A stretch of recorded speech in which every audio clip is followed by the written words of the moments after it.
Welcome to the first edition of the show we're going to call CityView. I'm your host, Renee Tejas. Now, you should know that CityView is a bi-monthly show that features information, events, and programs about the city of Austin. You're going to see and learn about it all. In this episode, we go behind the scenes of the restaurant health inspection process, and we're going to highlight actions from the most recent City Council meeting. But first, we're going to take a look at some of the most recent City of Austin news. Beginning Friday, January 1st, a new city ordinance will go into effect that bans texting while driving. So to avoid that citation, no, you can't write, send, or read text messages, instant messages, or even emails. Also, you cannot view the internet or access application software on a mobile phone like an iPhone or other portable device while operating a motor vehicle.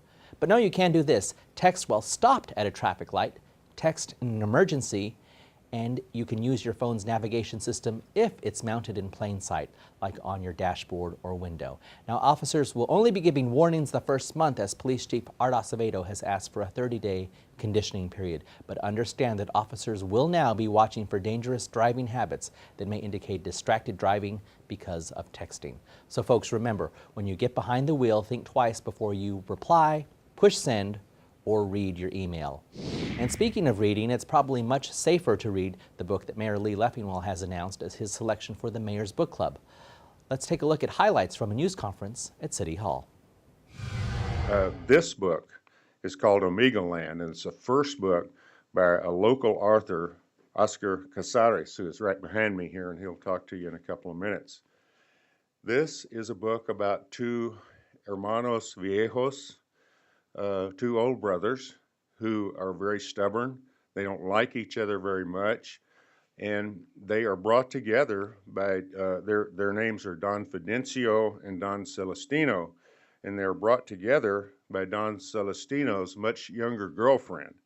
And eventually the three of them take a bus trip to Mexico to try to unravel some old family mysteries. I want to thank Mayor Leffingwell, the Austin Public Library, and the Humanities Institute for this wonderful honor of being selected for the Mayor's Book Club and the Keep Austin Reading campaign. As the Mayor just mentioned, I'm from Brownsville, but I've now spent almost as much time in Austin, so this is a particular honor for me because I do consider this my home now. We invite all of Austin to give it a read. You have about 4 months to get your hands on a copy and finish it. Then we'll invite you to attend special events and programs related to the book in April 2010. For more information, call 974-7400 or visit cityofaustin.org/library. Now, can you believe that for a quarter of a century, the City of Austin has offered Christmas tree recycling, and this year is no different.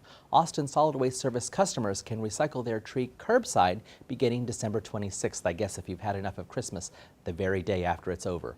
On your yard trimmings collection day, just have your tree at the curb by 6:30 a.m. and they'll pick it up. Now, do not put your tree in one of those tree bags, and know that trees 6 feet or taller must be cut in half. Trees collected curbside are turned into dillo dirt. Trees dropped off at Zilker Park have a different destiny. The Parks and Recreation Department will turn those trees into mulch. You can drop off your tree at Zilker Park from 10 a.m. to 4 p.m. on the following days: Sunday, December 27th, Saturday and Sunday, January 2nd and 3rd, and Saturday, January 9th. The mulch will be available free of charge in mid-January on a first-come, first-served basis. Now remember, only the tree itself can be recycled, so whichever way you decide to dispose of your tree, be certain to remove the stand and all the ornaments, decorations, and lights. For more information, call 311 or visit austinrecycles.com. Switching gears now, have you ever wondered what city health inspectors look for during a routine health inspection to, say, your favorite restaurant? City of Austin employee Carol Barish has that story. It's no secret that Austinites love to eat out, and we have over 4,000 restaurants to prove it. Add to that all the festivals where food is sold and the mobile food vendors that offer everything from cupcakes to sushi, and that's a lot of food establishments. So who makes sure that those preparing and selling the food are doing so safely? It's the job of the Austin-Travis County Health and Human Services Department. Within the department, we have the Environmental Consumer Health Unit. Among their responsibilities are restaurant inspections. These include restaurants, grocery stores, bars, mobile vendors, food manufacturers, food warehouses, coffee bars, bakeries, convenience stores, some daycare facilities, and schools. I'm going to turn it over to restaurant sanitarian Mark Parsons to explain how the inspections are done, what sanitarians look for, and what a restaurant score means. We're here today to kind of demonstrate what we do when we go to a restaurant to do an unscheduled routine health inspection. So we start today in this part of the kitchen where they've got the cook line and they've got the make line. Over here they have the cook line where the hot food is prepared. Over here is, call these a sandwich prep unit, where they keep the food ready to eat food that they prep and hand it out the window. So one of the first things we look at on a unit like this is the temperature of the food. The food has to be kept at 41 degrees or below to keep the temperature of the food from growing bacteria. So we get the thermometers out. The thermometers are calibrated once a day, sanitized between uses. They have the food covered, it's put up for the day, so this is good. We look at these food temperatures. It needs to keep the food at 41 degrees or less to keep bacteria from growing during a time when they're holding it for long periods of time like this. This temperature is good. It's at 41 degrees, so this shows that they've maintained the proper temperatures, so that's good on that unit. Next, we look below the unit to see how they're holding the food down here below the unit. The food's covered and protected. We look to see that there's a discard date on containers like this. It tells when it was made. They have a shelf life of 7 days for potentially hazardous food. This shows that they're adequately dating the food when it was made and put in there.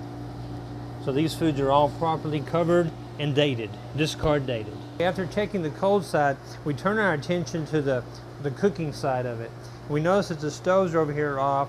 They've got a pan of bacon on the stove, but the bacon is crispy cooked, so it's no longer considered potentially hazardous, so the temperature is fine for the bacon. Move down the line, the grill's clean, hot. Nothing in here. These are oils. They don't have to be kept cold or hot. The cook line's good, the vent hood's good. No built up dirt in the corners. So then after we leave this unit, we go do other things in the kitchen. Like we'll check the walk-in cooler to see what the temperatures of the foods in the walk-in. Do they cool the food properly? Do they keep it covered? Do they keep it segregated? Raw foods are not above ready-to-eat foods. We look at things like the dishwasher. Is it properly sanitizing? Then we interview the staff to see what's their procedures on hand washing, for instance. That's a big one nowadays. You don't have to wear gloves in a restaurant to make food, but you have to have special hand washing procedures. Hands need to be washed for 20 seconds with soap and water, vigorously rubbed, dried off, double hand washing, and then they can use a hand sanitizer to touch ready-to-eat food, or they can use gloves, nail brushes. They have to document in writing their procedures for hand washing. They have to show us that all the employees have been trained and know how to properly wash their hands.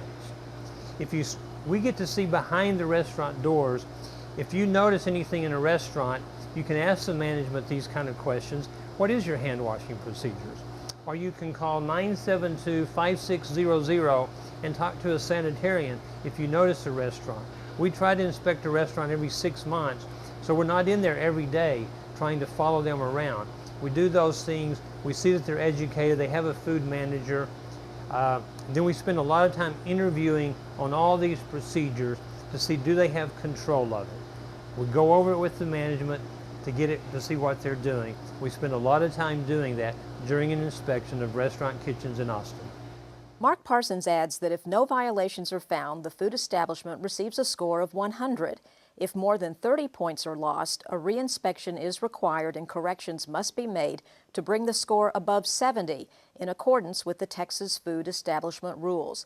If subsequent inspections score below 70, compliance actions will be taken. To search the database of health inspection scores, visit cityofAustin.org/health. If you want to learn about the newest and most innovative ways to keep Austin green, make sure you attend the Climate Protection Conference and Expo January 15th and 16th at the Palmer Event Center. This is a free event and participants will be able to test drive and ride in some of the most innovative cutting-edge and environmentally friendly vehicles. Engage in discussions with national and regional experts and get the scoop on the latest green technology from a variety of exhibitors. Also, the city's climate protection program will be unveiling an innovative new carbon calculator that will let you track and reduce your carbon footprint. Again, the dates are January 15th and 16th. Visit austinclimateexpo.com for more details on the conference, including a complete schedule of seminars, exhibitors, and panel discussions. An interesting discussion can always be found at an Austin City Council meeting. Let's send it over to Larry Schooler for an update on the latest actions Council took. Thanks, Renee. Firefighters, musicians, and web designers all took center stage at the Austin City Council's December 17th meeting. The council approved a new labor contract with Austin firefighters, who had rejected a contract offer made almost a year ago. The newly approved contract provides the city's more than 1,000 firefighters a 3% pay increase per year for the next 3 years. Meanwhile, the council also hired an Austin-based partnership to assist with the redesign of the City of Austin website. Steel Symbology will focus initially on analyzing gaps in the current website and determining what the website needs to become more functional and accessible. Council approved an ordinance that rezones a property in East Austin along the shores of Lady Bird Lake. Developers own the land and have rights to develop the property, but Council decided to allow developers to exceed height restrictions in exchange for community benefits. Those benefits can include reduced rent on community space, a contribution to the city's affordable housing fund, on-site affordable housing, and the preservation of trees. The council also authorized several lease agreements at the Barbara Jordan terminal of the Austin Bergstrom International Airport. The leases help ensure the airport reflects the nature and character of Austin and its well-known local brands. So look for Thundercloud Subs, Rudamaya Coffee, Hills Cafe, Nuevo Leon, Saxon Pub, Soco Market, and The Tavern in the near future.